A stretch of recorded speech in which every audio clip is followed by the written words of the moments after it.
Good morning, everyone. Thanks for coming out today. My name is John Lenz. I'm City and State's managing editor. This is our third annual On Energy Conference, and I'd like to thank our sponsors for this event, the New York Affordable Reliable Electricity Alliance and NRG.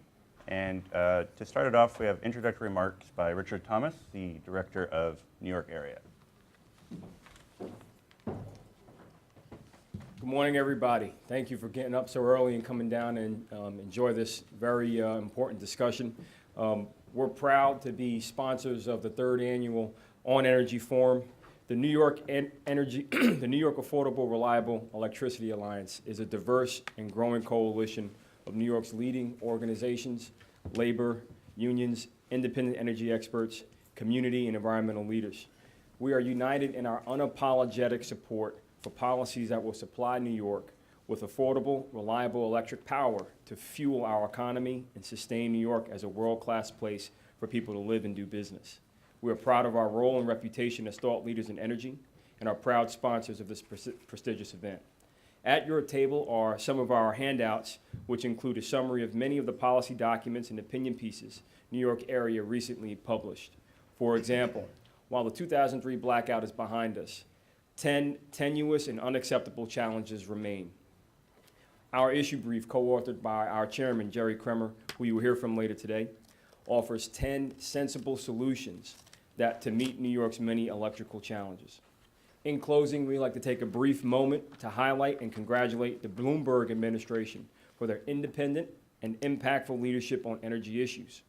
The historians will write that Mayor Bloomberg and his talented staff led first to combat climate change, compel building owners to move to cleaner forms of energy, and rose above Sandy's floodwaters and ushered New York City out of the darkness and back into the light. Without further ado, I just want to say thank you again. I look forward to hearing more from our panel, and thank you, City and State, for putting this together. Thank you.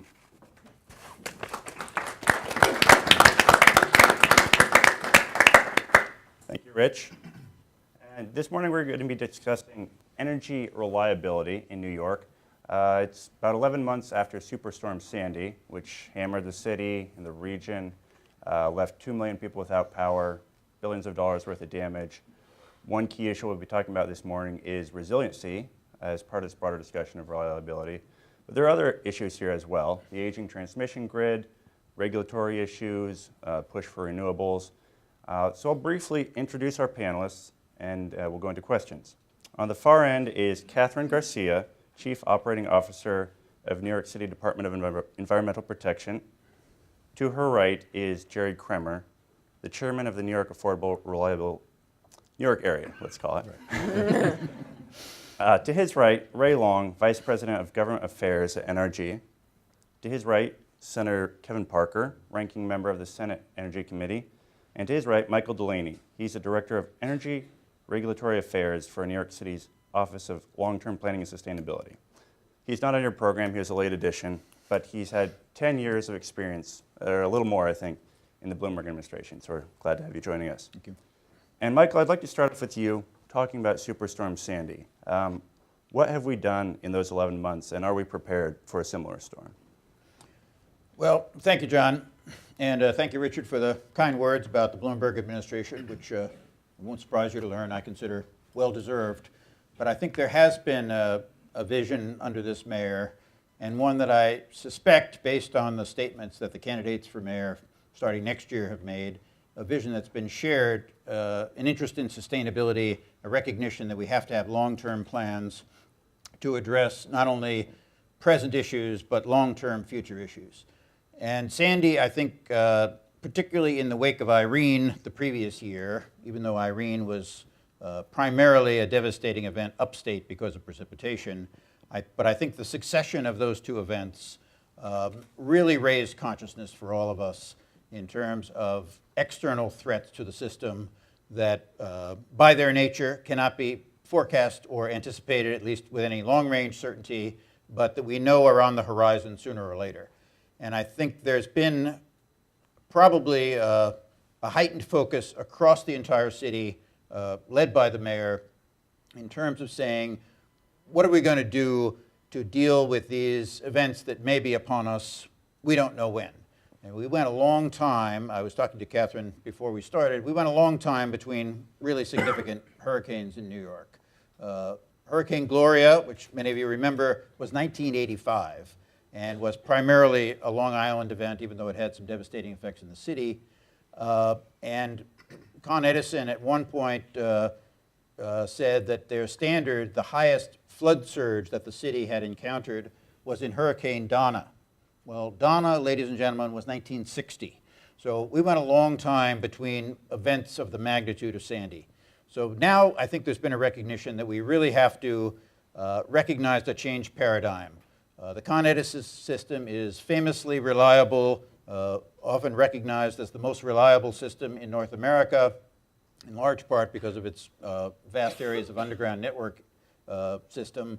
But when you have an exogenous event like a Sandy, we saw approximately 6 or 7 networks knocked out just by the fact that storm surge inundated a transmission station on East 13th Street. And traditional electric engineering planning doesn't account for that kind of an external event. I mean, typically it's ground up, feeder by feeder, and what we've suggested since Sandy is that not only do we have to recognize the new FEMA maps, the 100-year floodplain, the fact that power plants, such as those represented here by Ray, are typically on the waterfront, and you can have an event that sweeps across the city and really upends the entire electrical network.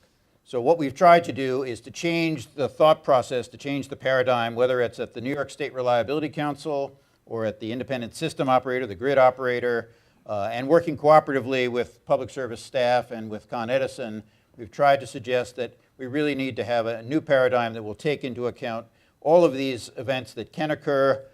They may be rare, but they're devastating when they do occur. And beyond that, there are the events such as prolonged heat waves or the kind of precipitation that's been seen in the last week in Colorado. You can have events, heat waves are probably much more common than hurricanes. But the projections that we have done and that we've gotten from our climate change panel, the mayor assembled, are that these things are only going to grow more intense over time. And therefore, we have to have a plan to address them. And we'll return to that in a minute, but I wanted to turn to the senator and look out to Long Island. One of the key issues was the Long Island Power Authority and its performance during Sandy, and that led to some changes up in Albany this year. Could you talk about that a little bit? Yes, so first of all, let me thank City and State for including me in this august panel. I represent, outside of being the ranking member on energy and telecommunications, I represent the 21st District in Brooklyn, right, which is Flatbush and East Flatbush, Midwood, Ditmas Park, Kensington, and Borough Park. And I kind of remind people that actually Brooklyn is actually on Long Island, right? And so a lot of times when we talk about these Long Island events, Brooklyn and Queens are actually also, sometimes included. This year in Albany, and I guess kind of a little bit to answer your first question, we're not quite ready, but we're on our way to being ready. To quote Governor Cuomo, we're having these 100-year storms now every 2 years. And so we now need to be prepared. And I think that it's a process, right? It's not, yesterday we weren't prepared, today we are prepared. I think that we have to be continually in the process of preparing for the next event and upgrading and improving our entire system to make sure we are reliable and safe. This year, from a legislative perspective, we really did focus on Nassau and Suffolk, particularly in reforming Long Island Power Authority, which had some really, really devastating effects. And I'm not, I know that I don't want to throw LIPA under the bus, but we weren't prepared, not necessarily because of them, but because of exactly what Michael just talked about again, is that this is the kind of thing that we haven't seen prior to now in consecutive years, right? And so there were things that needed to be done. So the LIPA reform is really great for 2 reasons. One, that it puts there's a lot of elements to it, and I won't kind of bore everybody with all the legislative details, but there's 2 things that are really, really important.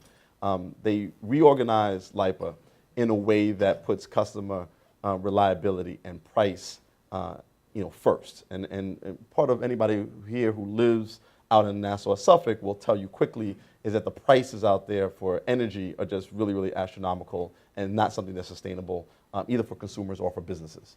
And so, we began the process of dealing with that and addressing those issues. The second thing is that the LIPA reform put a office of the Public Service Commission out in Long Island, which they had been one a number of years ago, and that's now returning as a full service office to actually serve the needs of consumers, in Nassau and Suffolk.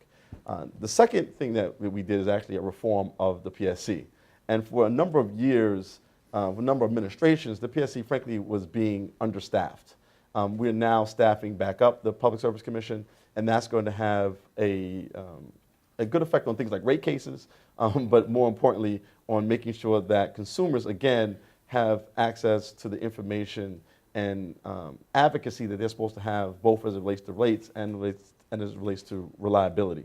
And then lastly, we've done something that's actually looking into the future. And it's going to be important not just for Long Island, but the entire state, which is a green bank, right? And this green bank would provide a capital funding source for projects for companies throughout the state of New York on alternative energy.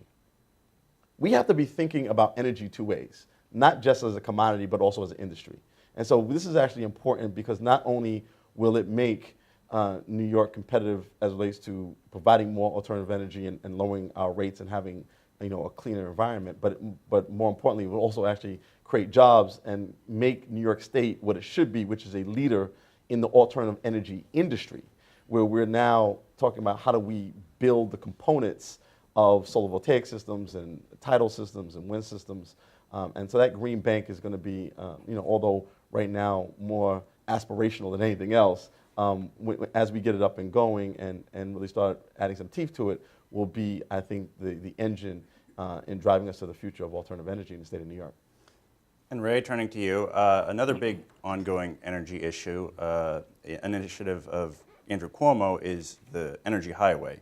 And I know NRG has been involved in that. Can you tell us where that's at and what that might do to improve reliability in the state of New York? Sure. First, I too want to thank you, John, for setting this forum up. We've participated in these over the last few years, and they're always very good. So the Energy Highway is a process that Governor Cuomo set up. It's being executed. There's a blueprint that has, I can't remember how many different initiatives that it has in it. But the bottom line is the commission and the governor's office is in the process of implementing several of the recommendations that are in the blueprint. And I think it's very important because when you look at energy and start to distill it down to its core, that is what people expect. Traditionally, we've expected basically three things from our energy supply. When we flip that switch, we want the lights to go on. So we want a reliable source of power. Consumers naturally want to pay as less for power as they can. They want it to be competitively priced. And then finally, we want a very green or clean source of power, and that's been particularly important here in the city. With the things that Mike and the Senator just talked about with respect to the storms, we can now add resiliency onto that. Nobody wants to be without power for 24 hours, let alone a couple of weeks or maybe even beyond that. I think the Energy Highway process is important given that we've had 300-year storms in the last 4 years. And if you look at those, some of the lessons that we've learned from those storms in relation to what the Energy Highway seeks to do is instructive. For example, we know that there are weather events beyond our control that are probably going to continue. Mike just mentioned that in his remarks. We learned during those storms that getting power from sources far away to where it's needed is difficult when those weather events hit. I think in the city, one of the quotes that I heard was almost every major transmission line failed at some point during one of those storms. And that hampers the ability for consumers to get power back. Just last summer during the heat wave, I think it was July 3rd, in Canada, there were a series of wildfires, again, a weather event beyond anybody's control that took out some transmission lines, and about 3,000 megawatts of power couldn't be imported into New York and the surrounding states. That's a tremendous amount of power to lose during peak weather events in the city and around the state when power is desperately needed. So as we look at things like the Energy Highway and we look at setting what the infrastructure in New York is going to look like for the future, I think it's important that we look at those things and we look at investment of those precious ratepayer dollars where they're needed most. And I'll just close by saying, and I think you're going to get to this later, that we are in the 21st century now. There are new technologies for energy that empower consumers coming out all the time. There are companies like mine that are competing to sell those products to consumers. And I'll just plant an idea that we can talk about later. So one of the distributed technologies that's coming out is a box that you can put in your home about the size of a dishwasher. Runs off natural gas. It could generate all the electricity that a home might need. It also has inputs to run if you've got a solar array on your house or nearby solar inputs, so that the brain inside it will use the most economic and cleanest power first and then turn this on. Any excess power could be sold back onto the grid. And if the price point is about where a traditional boiler for a house would cost, imagine what that would do for consumers like the folks out in the Rockaways, who, as I understand it, are still rebuilding after the storm. If they have devices like this, you wouldn't have the outages that we saw during the storm out there. So I'll stop there, and I think there's a lot of opportunities here if we use those consumer dollars wisely and don't rush just to rebuild with the same old infrastructure that we've been living with for the past couple hundred years. Now, Jerry, I know you represent a number of energy companies as a chairman of AREA. What do you see as the pros and cons of this energy highway initiative? First of all, John, I want to thank city and state for having these kind of forums and having a dialogue about energy. I think before the senator got to Albany and I was a member of the legislature, the two least sexy subjects were energy and prisons. Somehow we've reached this juncture now where there's a lot more dialogue about energy more than ever before, which is a credit to the mayor and a credit to the governor that we're now having a dialogue. So let's talk from 30,000 feet up before we get on the road. 80% of the system today that exists was built before 1980. That system was built to move power from community to community and from one small area to another area, but it was never meant to be a modern, technologically great grid. So the last study by the STARS group released 2 years ago says that it would cost somewhere in the vicinity of $25 billion to take the grid and harden the grid so we can be assured of a reliable continuing source of energy. So that's one of the problems we face. 25% of your electric bill is taxes and assessments, a variety of which add up to an enormous burden on the consumer and make it that much harder for the consumer to really handle the responsibility of paying an electric bill. When you look at these factors, then you got to say, okay, what about the energy highway? Is it good or bad, and is it workable? Well, first of all, it's great that a governor takes it upon himself to advocate for having a new road to getting more energy supply. We need it. There's going to be a shortage of energy, notwithstanding anybody's prediction. So it's crucial to have an energy highway. But the energy highway cannot be built on the premise of finding 2,000 megawatts to replace Indian Point and nothing else. It's got to be a lot more than that. So, and for the energy highway to be effective, I think it does have to rely on various new sources of energy. The energy highway has to have behind it an administration that really is energetic in pushing for energy projects. If I'm sitting in Chicago and I'm sitting on billions of dollars to make an investment in New York on energy projects, the first thing I'm going to say after reading the papers is, in New York they're against hydrofracking, they're against windmills, they're against nuclear power, they're against, well, what else are they against? The Liberty Project, they want to connect a gas line out in the ocean, and 500 people show up at a hearing to oppose it when there's an existing line right under their community that dates back to the 70s. And what we have to do in New York, and it's incumbent upon the administration, is to establish a climate in New York where the energy industry wants to invest money. If I could pick out the one significant investment that's been made in the energy industry here in New York in a large amount is the $1 billion that Entergy has spent on Indian Point, to upgrade it. So yes, we've got to find a way for the energy highway to work.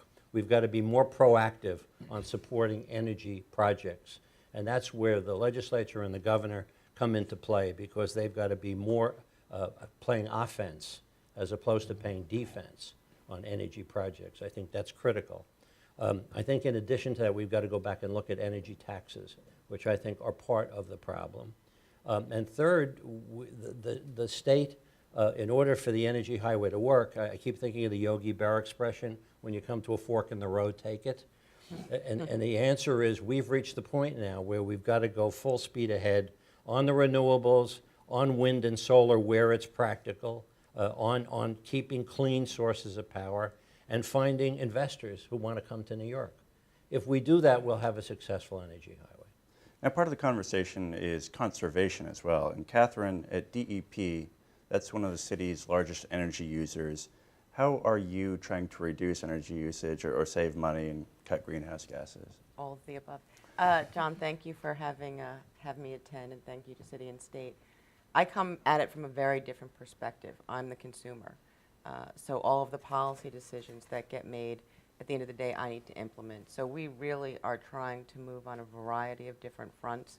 One is around conservation and going through our facilities and really looking at where we can gain a kilowatt here and a kilowatt there, because every single one does count. We spend $87 million a year on power. That is a lot of money. We're consuming 12% of the city's power budget.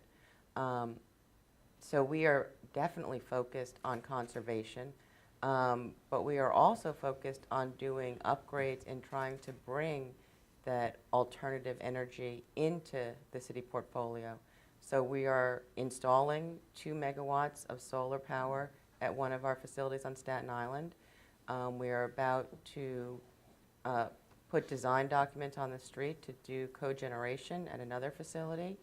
We are hoping that the Public Service Commission approves our sale of digester gas to National Grid.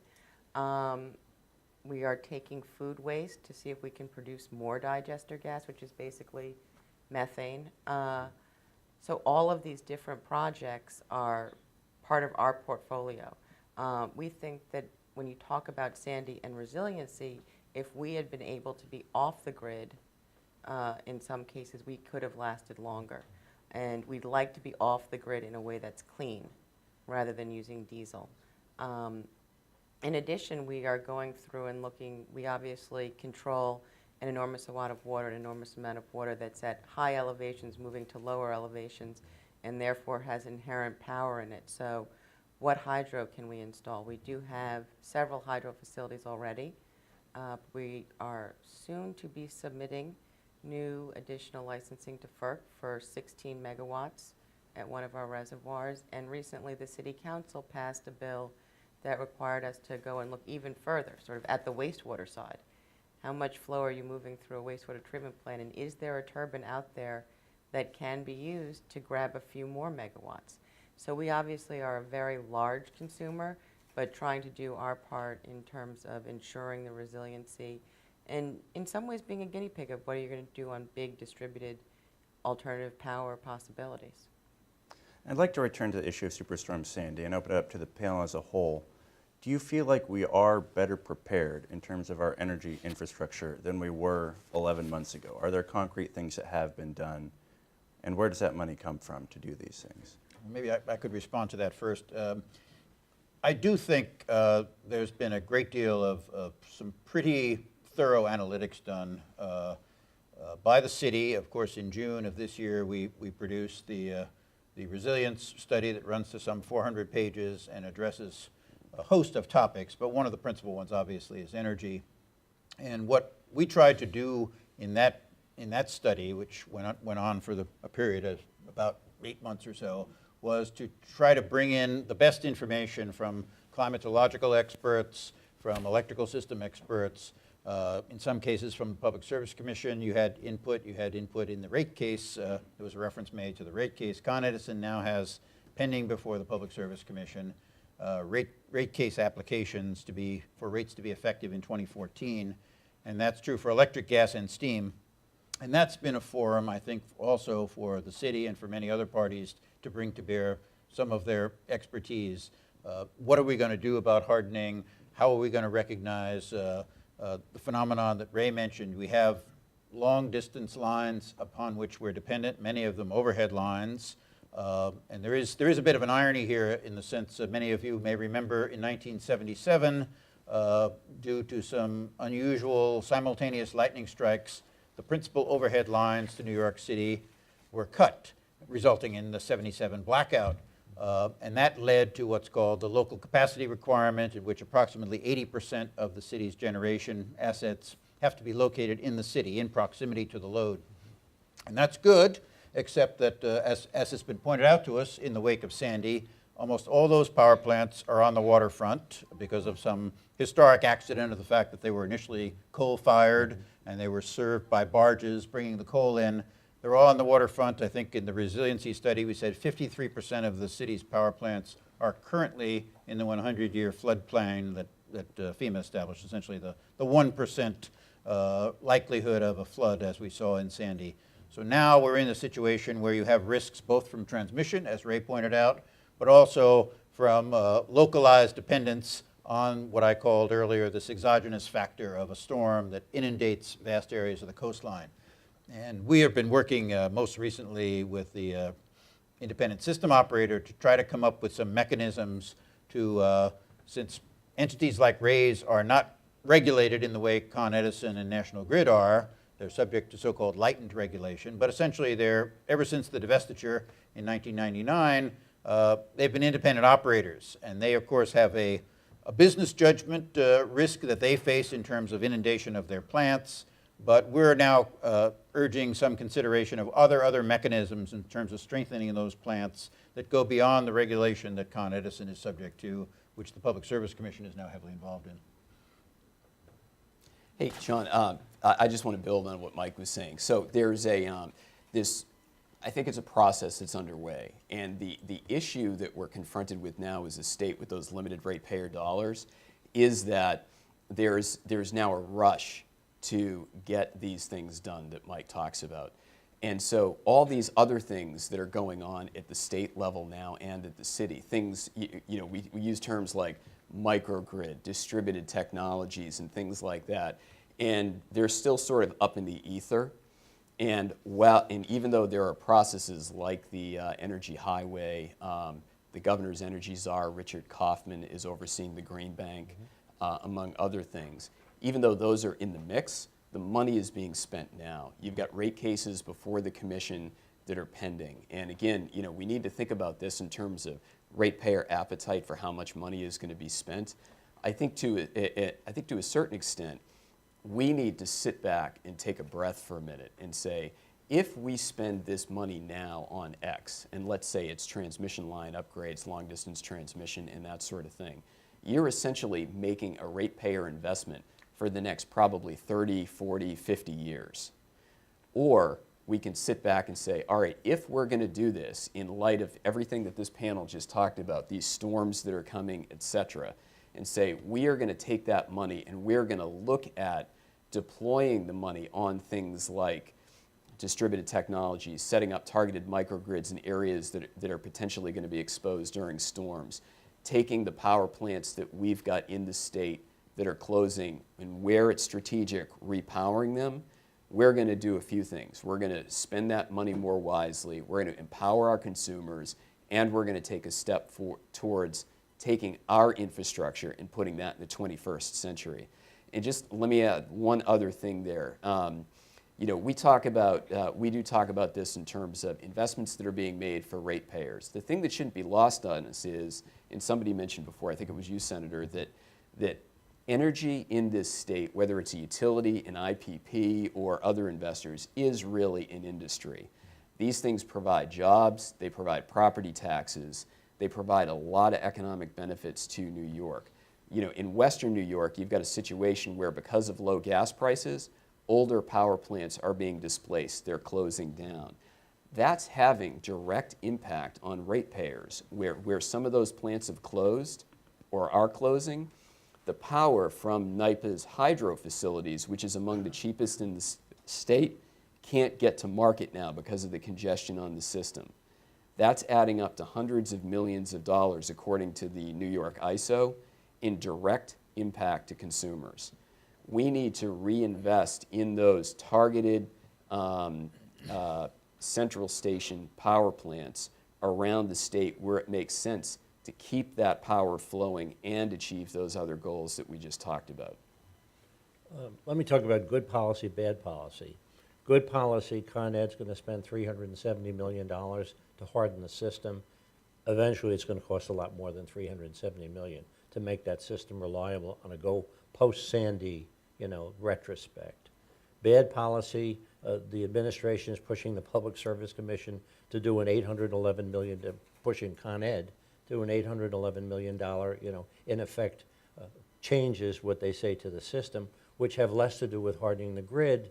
And the premise behind that is finding the 2,000 megawatts to replace Indian Point.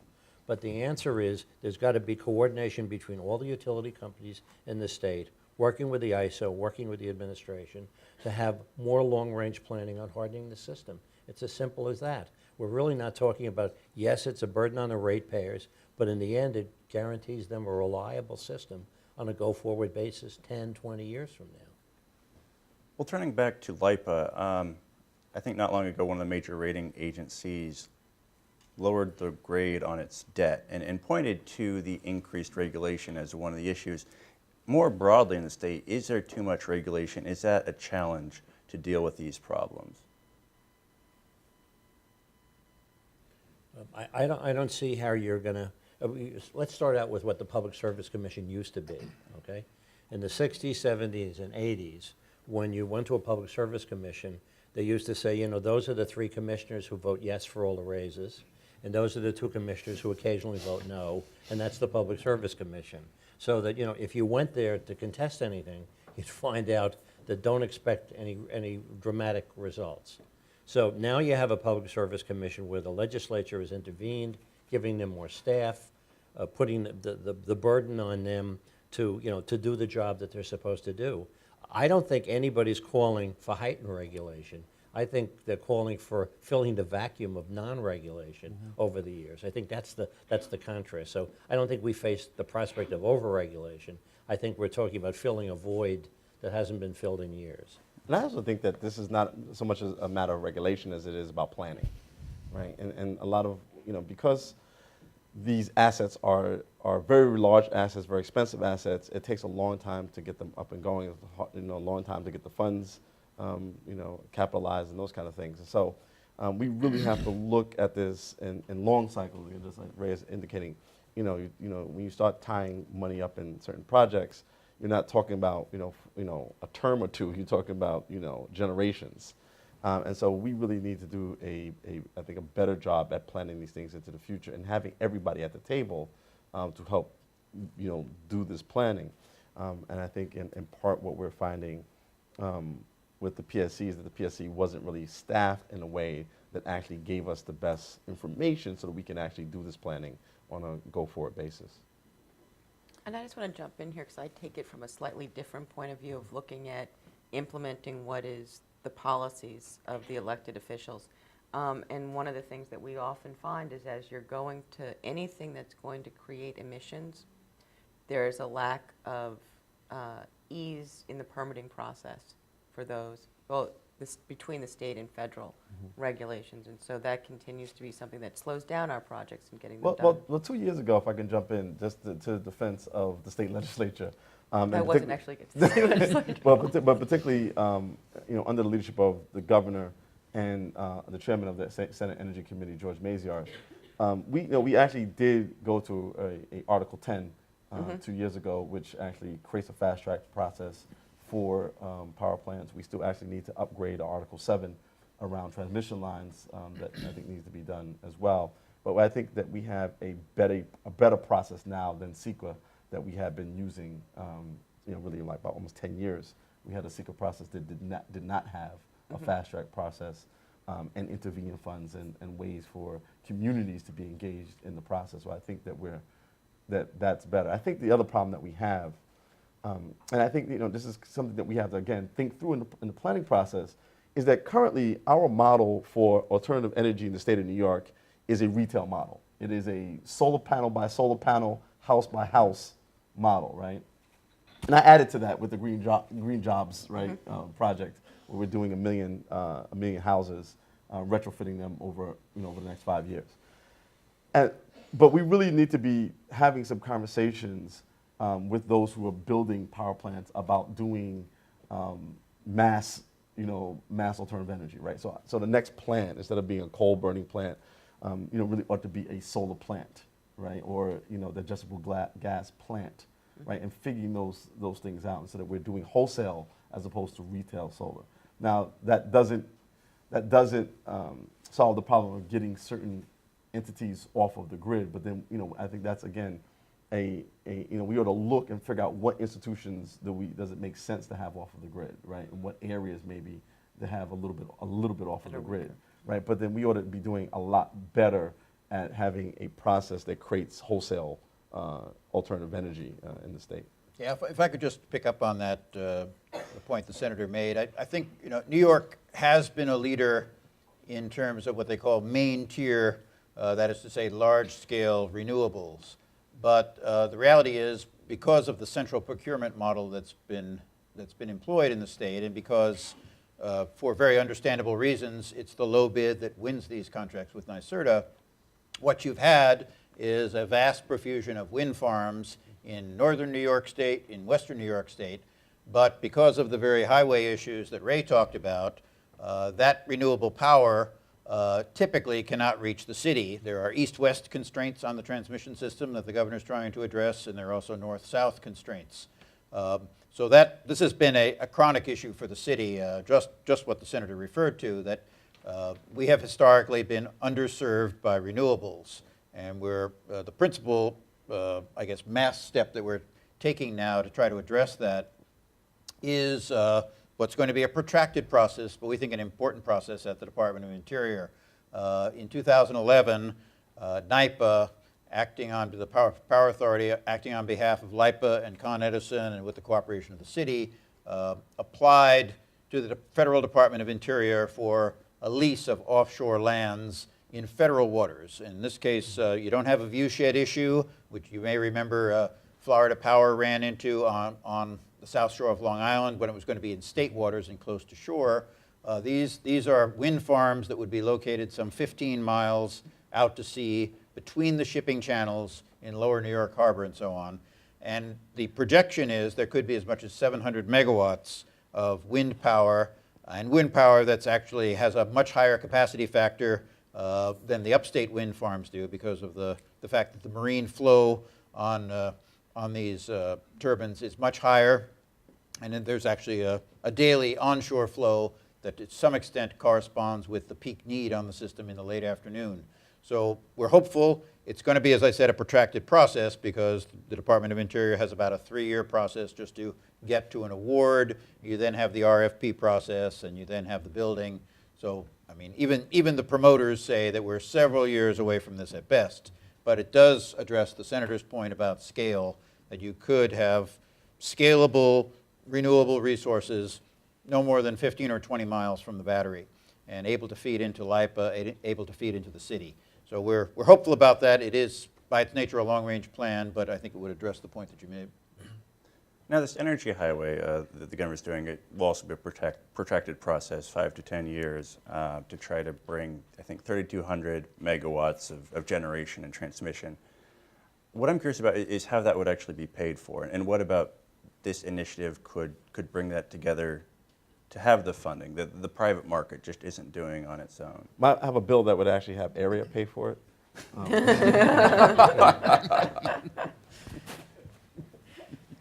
I think when you get to this cost factor is you know that the consumers are going to have to pay their share.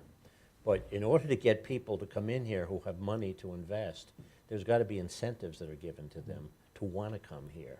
It's not just a focus of how heavily you're going to burden the consumer. The consumer knows that they're going to get hit. But the answer really becomes is you've got to attract the dollars. In order to attract the dollars, you've got to say to the outside interests all over this country, New York is very welcoming to the energy industry to come in here and do unique things. And you've got to find incentives. So the answer is, if 25% of your utility bill is taxes, and a portion of that is nothing more than assessments that don't go to any energy projects, take some of that money and start diverting it towards, the cost of incentives to bring people into New York.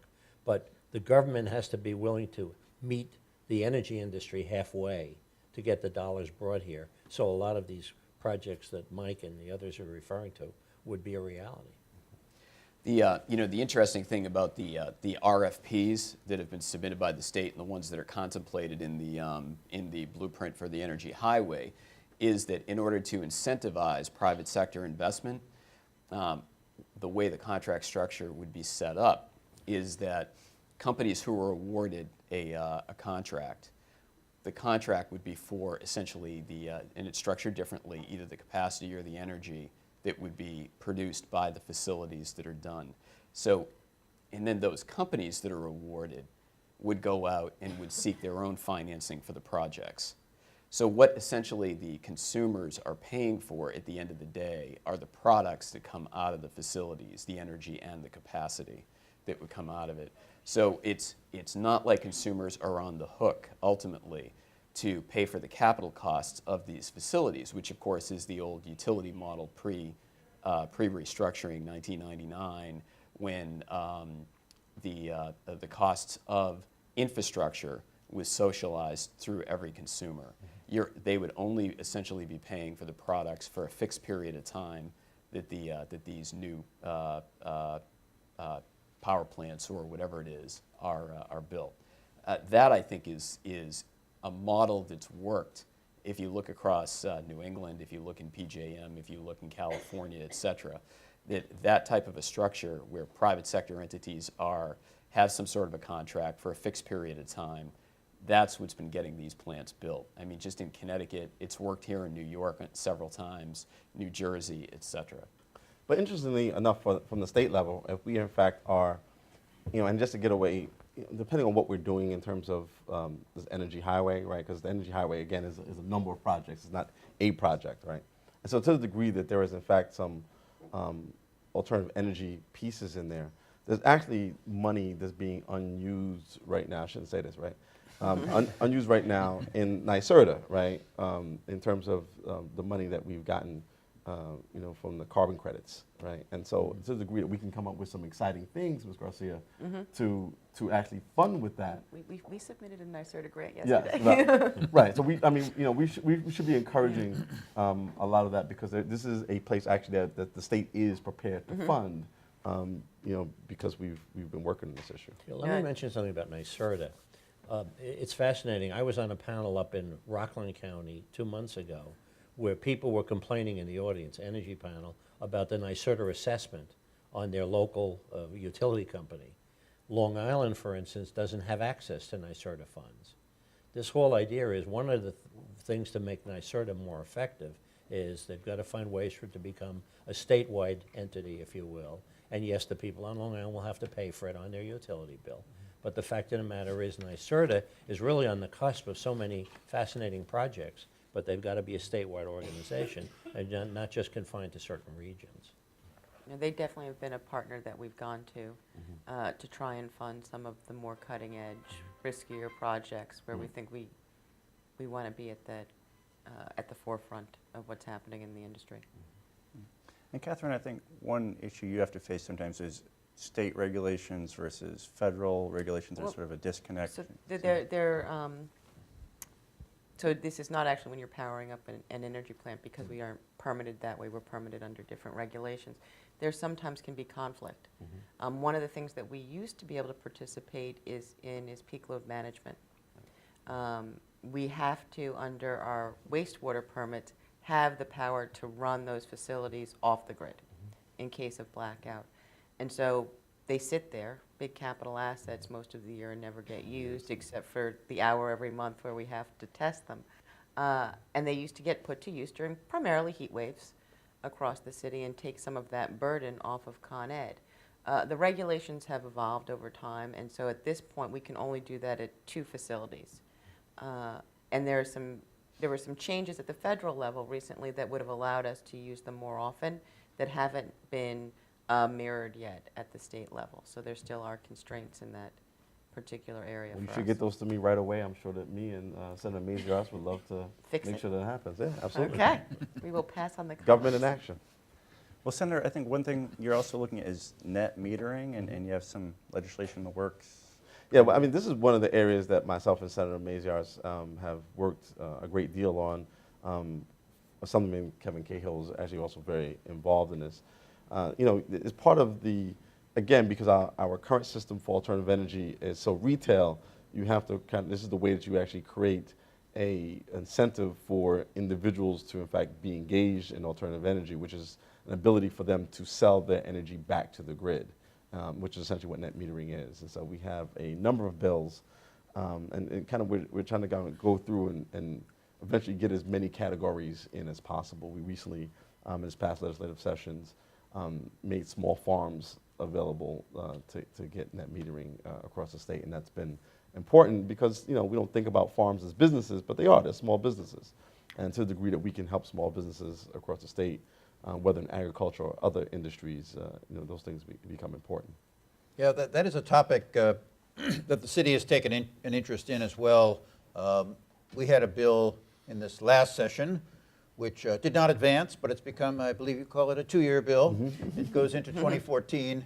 But the idea was to raise the threshold. Currently, net metering is limited to 2 megawatts, and we wanted to realize some economies of scale in the city, so we proposed taking that up to 10. But the other big issue is the fact that traditionally net metering, as the name implies, is that you're netting against your own load, reducing your bill by feeding back into the grid when it's possible. And Kathryn could probably speak to this better than I, what we've tumbled to in the city in recent years is that we do have these vast areas of land across the city, to the surprise of some, that are empty and that are unshaded. And what they are the landfills that are currently being degasified. The biggest, the prominent one that we've been looking at is Fresh Kills on Staten Island, but there are others surrounding Jamaica Bay, Fountain Avenue, and Edgemere, and so on. And these are hundreds of acres, unshaded. Ultimately, they're going to be parks, but they currently cannot be accessed by the public because there's a degasification process going on because of the landfill gas on site. And the thought was, these are ideal sites in the city where you could do ground-mounted arrays of photovoltaics. You don't have the height issues or the vertical runs that the developers always talk about being costly. But the downside is there's no native load there. That by definition, Fresh Kills, maybe VC paper on the edge of Fresh Kills is load, but there's no load on site. And so we've had discussions with developers, we've put out RFPs, but typically what we've run into is the fact that, I have nothing, the economics, I'd like to get on net metering, but I have nothing to net against unless I could look at a third-party site in Manhattan, where I have a presence in Manhattan, not on Fresh Kills, but if there were a way to utilize that, or in some cases contractual arrangements with third parties. So it is changing the shape of net metering, but we think to make it adaptable in the city and to get to what the senator said, getting renewables to scale rather than the 25 kV you want to get to, or kW rather, you want to get to real scale in the city. We think these offer an excellent opportunity, and actually Kaz Holloway, when he was the commissioner, and Carter Strickland, who's the current commissioner of DEP, have focused on these areas because it seems to us a natural location where you could do really significant solar emplacements. Yeah, so that continues to be a focus of the organization. How can we look at the landfills that are recently capped and think of them as a resource rather than as a drain? It's actually the whole focus of how we're looking at our organization at this point. And one of the reasons why we were able to do solar is we could do it behind the meter. Right. 2 megawatts is only going to be 10% of my power consumption, so I don't have to net against anything. I'm still going to get to pay Con Ed. But that's really what we've been able to leverage, is just some of our size and the fact that we do have such pretty constant load demands, and that's made it so we've been able to do some interesting things.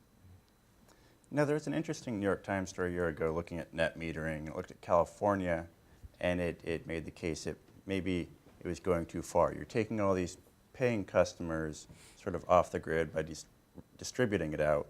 you have fewer people paying into the system because they have their own generation, and then you don't have as much money to invest in transmission. Is that an issue at all in New York? Is net metering working pretty well? Does it need to be tweaked in any way? It probably does need to be tweaked. That particular issue is not a real issue at this point, right? I mean, we would need to get far more customers. We're at an embryonic level, Yeah, like yeah, California. Yeah. There's so few people doing it, and I think, like I said, I think the future of the system is not. And I think my goal, and as I talk to my colleagues in Albany, we're not saying a chicken every pot and a solar panel in every house, right? We're really again back to this notion of wholesale and really working with companies like Entergy and Con Ed and others to actually build facilities that are solar voltaic or tidal or digestive gases or whatever, so that we're doing wholesale alternative energy. But to say it doesn't need to be tweaked, I think you just heard from Michael and others that there are some tweaks that need to be made, and that's an ongoing process, and full employment for the Senate Energy Committee. And one thing I just want to build on that in terms of what the senator said and why I think wholesale could be very valuable. Many places in the city of New York, if you're a retail customer, you may not be able to do geothermal or solar or wind. It's just not going to be practical. And for big organizations that have sustainability goals, and it may not be practical to do it even at one of our big facilities, having the opportunity to choose to use clean power would be, I think, something that would be very valuable. But one of the things we have to kind of continue to talk about is, again, we're still talking about energy as a commodity. We really need to, all of these opportunities that you hear us talking about are opportunities for industry. And we really need to do a better job, as both for city, and I think the city's making some great strides, I'm not critiquing them, but also as a state, to look at how do we build the industry of not just energy, but also alternative energy in all of these different fields, and research. We really ought to be at the cutting edge of providing research and new innovation in energy production in the state, and that certainly is going to help our economy a great deal. Why isn't the state providing more incentives for renewables? I mean, you saw the solar jobs bill, I think, died again. Yeah, I don't think it's not about providing enough. I think that there's a lot of underutilized resources. So, we all know NYSERDA, and a few people in this room know NYSERDA, but, I think that NYSERDA is one of the best kept secrets, in the state. And so there's resources there, both intellectual resources and financial resources to do things, and I think we have not done a good enough job at promoting that. And I think also as from the state perspective, we haven't, again, looked at energy as an industry in the way we might have looked at other industries that we have and promoted it and to do that. I actually have two ideas that I'm working on going forward, one of which is to produce in Brooklyn a nanotech center, right? So some of you, who do things statewide know about the nanotech center that we have in Albany. Is cutting edge in the country and really in the world in terms of nanotechnology. I would love to build something like that in Brooklyn. We're on alternative energy, so we're developing a proposal to develop an alternative energy innovation center that would be a partner with CUNY and SUNY and bring in the best and the brightest in terms of intellectual capital. It would be a place where students would come and learn about alternative energy, but then more importantly, where we would be able to take those ideas and bring them to market in the same area. That's one of the things that we ought to do. But then also with our throughway, second idea that we're working on is developing a electric car tourism. Every place in the state is about 70 miles from the throughway, which is about the distance that you can go on an electric car without charging. And what we propose to do is develop a series of recharging stations along the throughway, and that would be for free. And then you would come from someplace else, and you would rent an electric car, and you have all these stops along the throughway, and you'd be able to recharge your car for free. And also, we would get rid of the tolls and the taxes of going through, and to encourage people not just to see New York and the vast things that we have across the state, because this really is a wonderful state when you get around it, but then also to encourage the use of alternative energy, particularly in electric cars in this particular case, which is one of the areas we're going to. This whole conversation by the panel about all these very dramatically great programs points to the fact that the legislature can't be the quarterback on these programs. It's got to be the governor working with the legislature.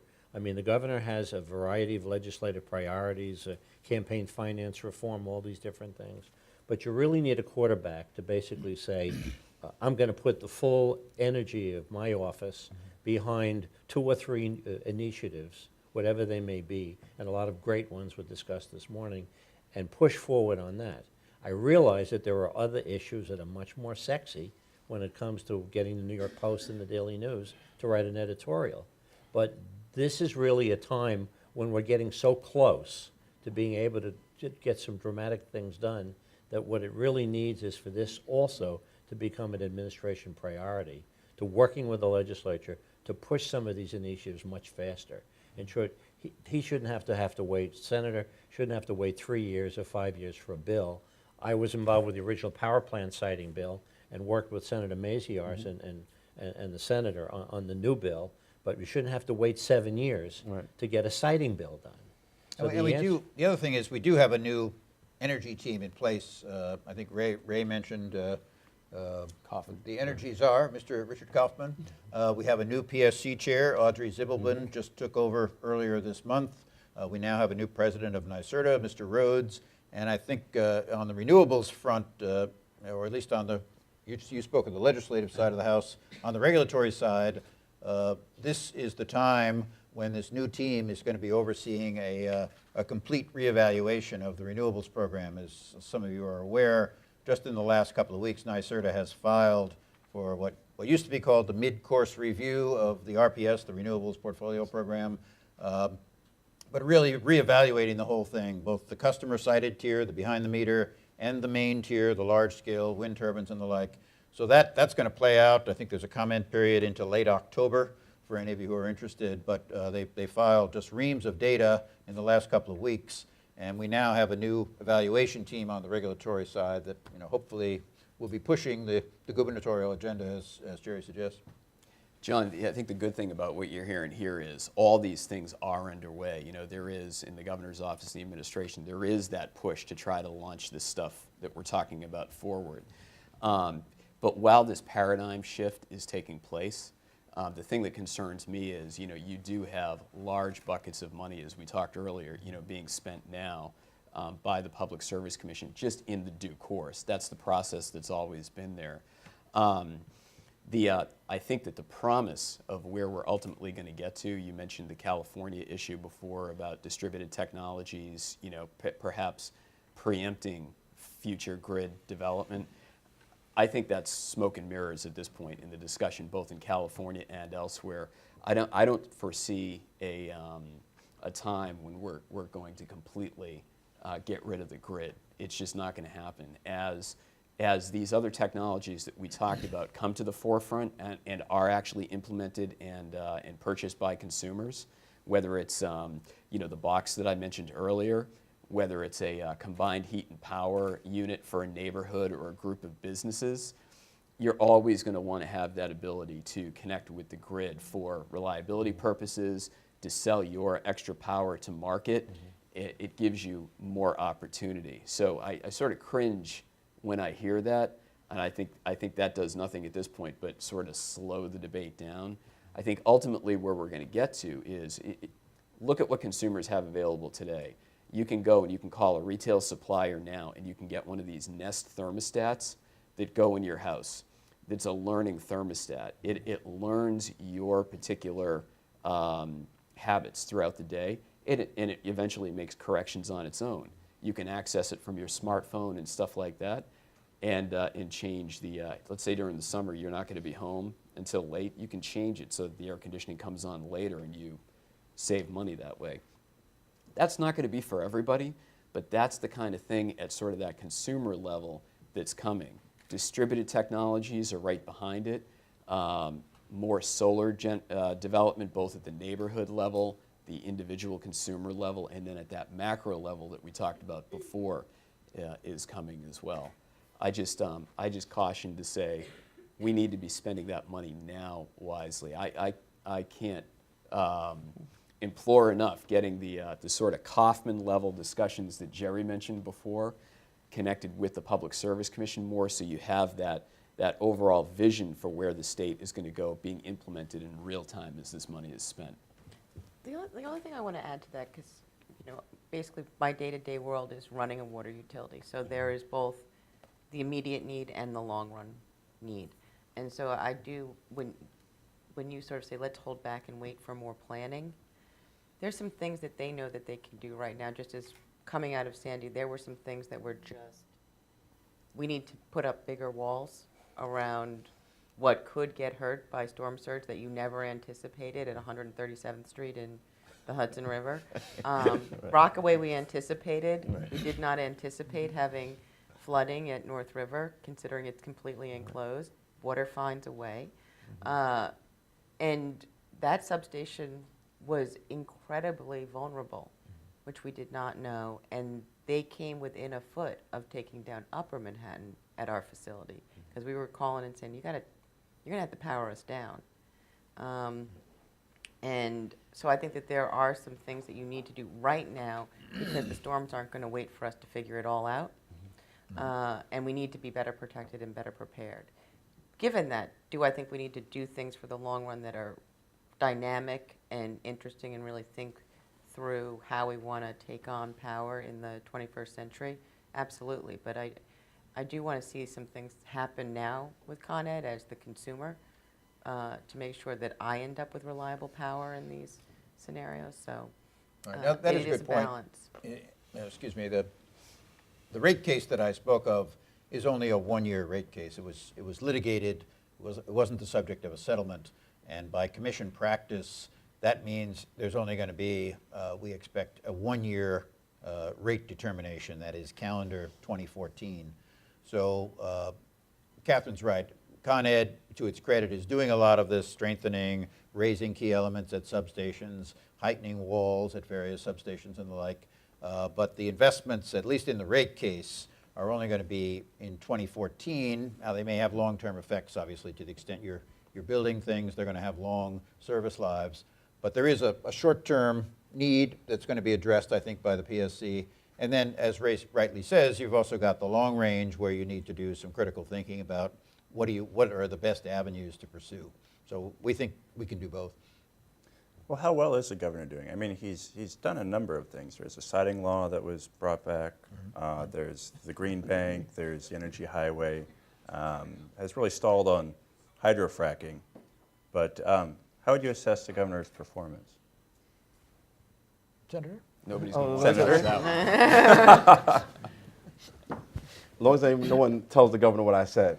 No, actually, I think that once he's gotten focused on it, I mean, understand he's only been there 3 years, right? And so, there was a lot of things. We came in with a huge budget deficit that he turned around and developed a couple of two-year budgets, and so those things were important. So once we got focused on this, I think that we had some good things happen. So, again, we did 2 years ago, Article 10 and a number of the alternative energy pieces, and then this year we got involved with LIPA and PSC. And so I think we're getting there. There's still lots of work to be done and lots of things that we need to figure out. But, I think he has a fairly good grade right now.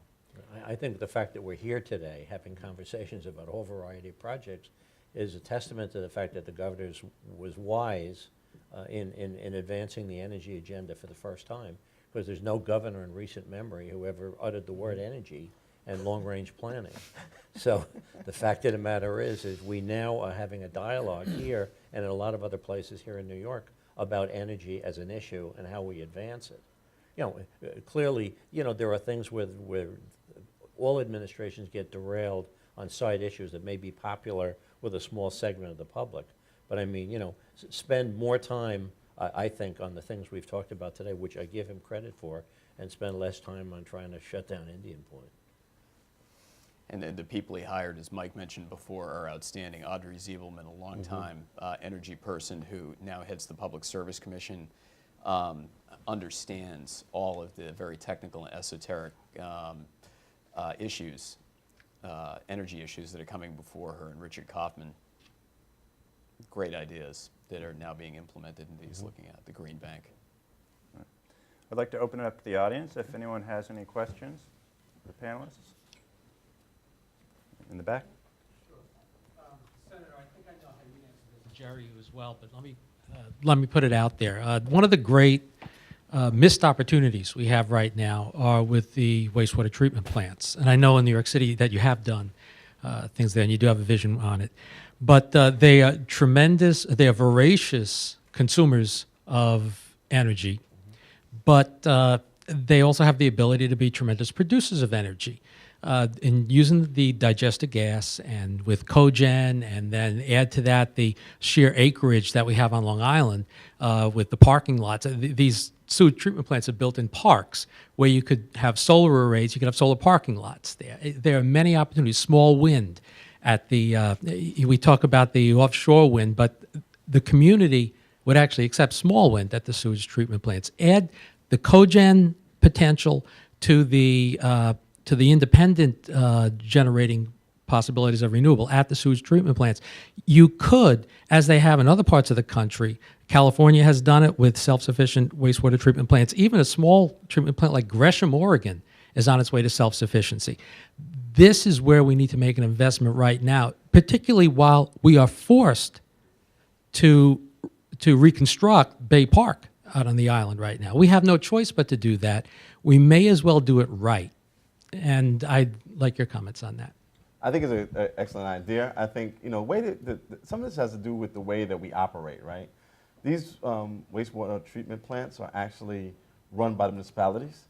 And so, unfortunately, we don't have the kind of staff at NYSERDA where they're running around looking for projects. So if you have entrepreneurial staff like Ms. Garcia who put in applications for innovative things, we're able to fund them and make them happen.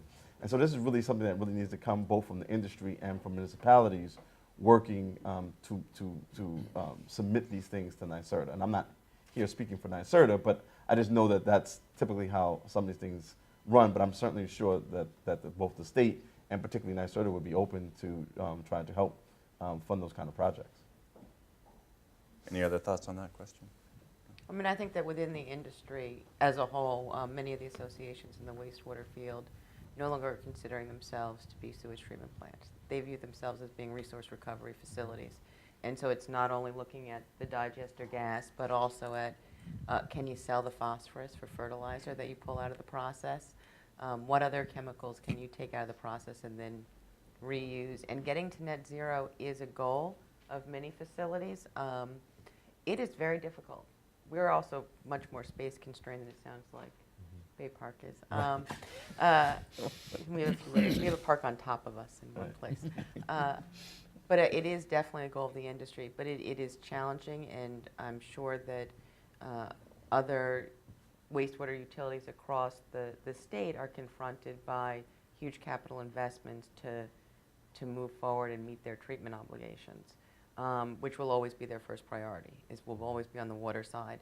I think that that's part of what this administration has helped New York City do, is to have the focus on both and really pushing through. It's going to be difficult to do cogeneration anywhere in New York City, but we want to try and get it done because we think it's the right thing to do. And in the long run, being willing to have a long-term vision that may save us on greenhouse gases and that may save us on our electric bill. I think it's me, yes. I want to thank all of you, but in all due respect, I have some concerns and disagreements, and I'm curious for more discussion. The first actually is comments about NYSERDA. As someone on the more retail consumer level, working with small businesses, NYSERDA is impossible to deal with. It's a continuing difficulty. So I think one of the reasons NYSERDA is one of the best kept secrets is, first of all, it is, but second of all, they're hard to deal with. And no matter how many redos of changes of websites, staffing from the top all the way down, it's a consistent problem. NYSERDA takes much longer than Con Ed to get reimbursements and incentives from. The rules keep changing. You go on their website, you can't figure out what you want to do. And so I think it's a great opportunity, and it's something that needs to be more available on every level, but I think there really need to be some very major changes. Otherwise, we're going to keep having NYSERDA not be utilized. That's number one. I don't know if you want to respond, then I can. I do. I actually, I've heard that a great deal, and I think that that the administration has worked very hard. In fact, my understanding is that there's some new leadership at NYSERDA coming in very shortly, if not already.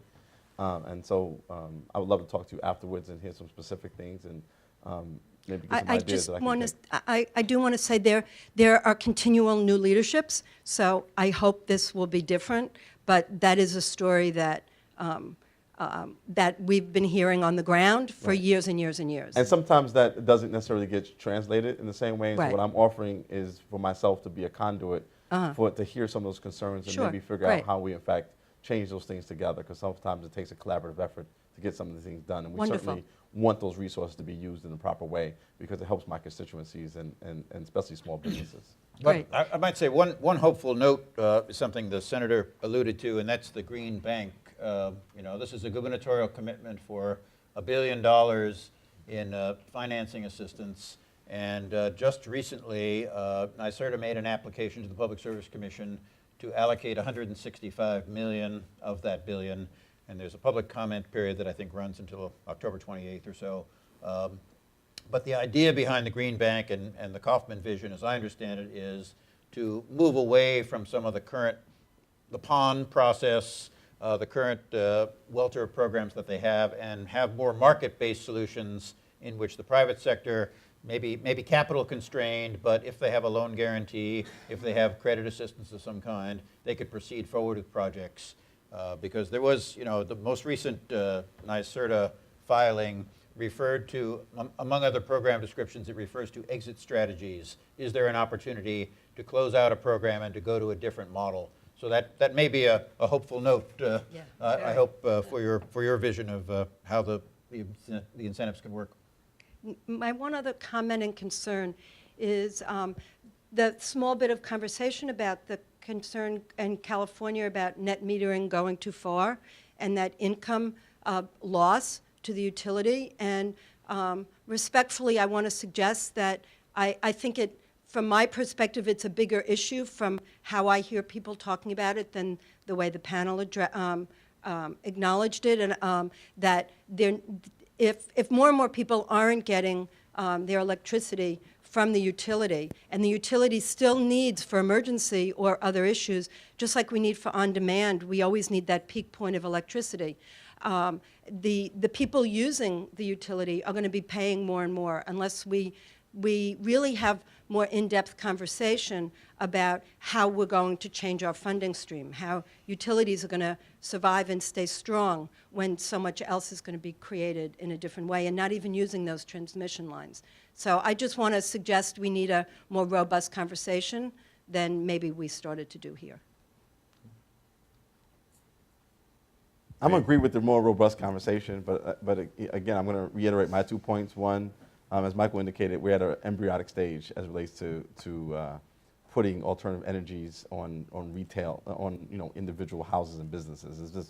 It's so small, it's almost insignificant here in the city of New York. One, I think the second area is I think eventually we will get there, and for me, where I'm directing the conversation is to go from a retail model to a wholesale model where we're looking at mass, either from a business perspective or government and institutional perspective, mass use of alternatives, or even from a private sector, like again, mass use of it. And I think that will help deal with that, because eventually, I share your concern. If we got to that place, the problem that we run into is communities like mine, which are less affluent Black and Latino communities, would be the ones stuck on the grid that are paying more and not getting the services that they need. So I'm totally with you. And I think that providing it to everybody in the same kind of way on a wholesale level as opposed to a retail level, for me, is where we ought to go. But I'm happy to be engaged in a larger dialogue. So can I jump in here? I have the microphone, miss. Can we give someone else a turn? Thanks.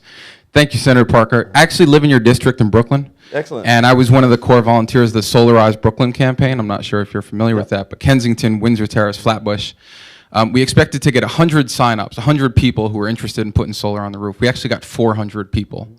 And that completely blew away our expectations, because in other communities across the country, in Portland and California and Massachusetts, the solarized model, this community solar model, has actually helped to scale. So it's not the individual one-off consumer, but it's this aggregated demand, right?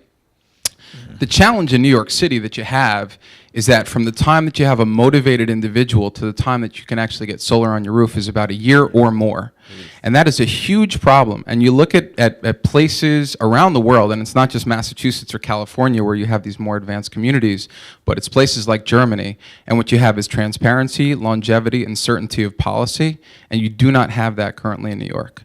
I would argue that in some areas around energy efficiency, for example, where you have a little bit more transparency and a little bit more certainty, you have more companies, you have more jobs, and you probably have more policy compliance in a faster model. But that market, certainly for distributed generation, does not currently exist in New York, and that really is a policy issue. And the second kind of comment that I just want to make here, which is really related to this issue of TLC, is from the entrepreneurial perspective. So in my day job, I run this organization at NYU called the Accelerator for a Clean and Resilient Economy. And we focus on helping clean energy companies grow. And if you look at kind of their core needs, it really is also, from a policy perspective, transparency, longevity, certainty helps to create markets. And that being said, there is this tremendous kind of groundswell of interest in things like smart grid and efficiency, energy recovery and water utilities. I mean, these are all areas where there are massive problems to be solved. The academic institutions, including CUNY, Columbia, and NYU, are incredibly engaged in this issue. And you have startup entrepreneurs who I think have a real voice to add to this conversation that you all are having. Is there a question there? No, just because we don't hear that voice, right? So I guess it's really more of a comment around this need for transparency, longevity, and certainty, and also the way that everyone talks about job growth and linking this issue of energy transformation to economic development, and the way that that plays out on the ground and in the trenches is with startups. It's with faculty who are interested in commercializing their technology, right. And you really need the right conditions to have that happen effectively and to be able to scale that opportunity. Any thoughts? No. Any other questions? Question. Just as Germany was referenced, and it's my understanding that the International Energy Agency said that they have some major problems with their energy-wide program, driving businesses out of business. So that's something to carefully look at and keep an eye on the cost. And coming back to energy costs, if Chairman Kremer, can you just explain how the energy taxes or the contingency plan to replace Indian Point, how will that cost ratepayers? Because that seems to have been lost in the discussion. Well, the Public Service Commission is being asked to approve an $800 million cost for Con Ed to make changes to their system in anticipation of Indian Point closing, which is a tax on everybody from Montauk Point to Buffalo, for a program that's really, when you think about the $371 million for hardening the system, that's dollars well spent. The $811 million is like going to Vegas. We're prepared to spend $811 million of the ratepayers' money in order to close Indian Point, when you're talking about a facility which everything in my mind points to the fact that it's going to be relicensed. So the answer is, if this, look, the mayor, to his credit, had the city pay for the Charles River study, which concluded that there would be vast interruptions to the system here in New York if Indian Point were going to close. It's 2,000 megawatts. It is what it is. You can't replace it that easily.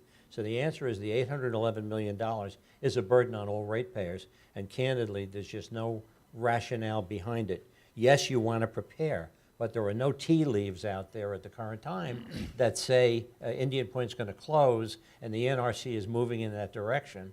So how do you decide to force the PSC and Con Ed to spend these monies when there's nothing out there that points to the fact that this facility is going to be closed, other than a small number of people who want Indian Point closed? But the answer really is, if you're going to spend $800 million, spend it on hardening the system, have everybody participate because they should, but don't spend it on adjustments to the system that have nothing to do with our long-range goal on this panel to have reliable, and long-range affordable power. And I might just add, even if Jerry's wrong with his prediction, the point that we've made is that the process is a very lengthy one. I think, as you all know, there's a Nuclear Regulatory Commission relicensing hearing that's going on. There's a parallel Department of Energy Conservation, DEC, proceeding involving the Clean Water Act permit for Indian Point to discharge into the Hudson.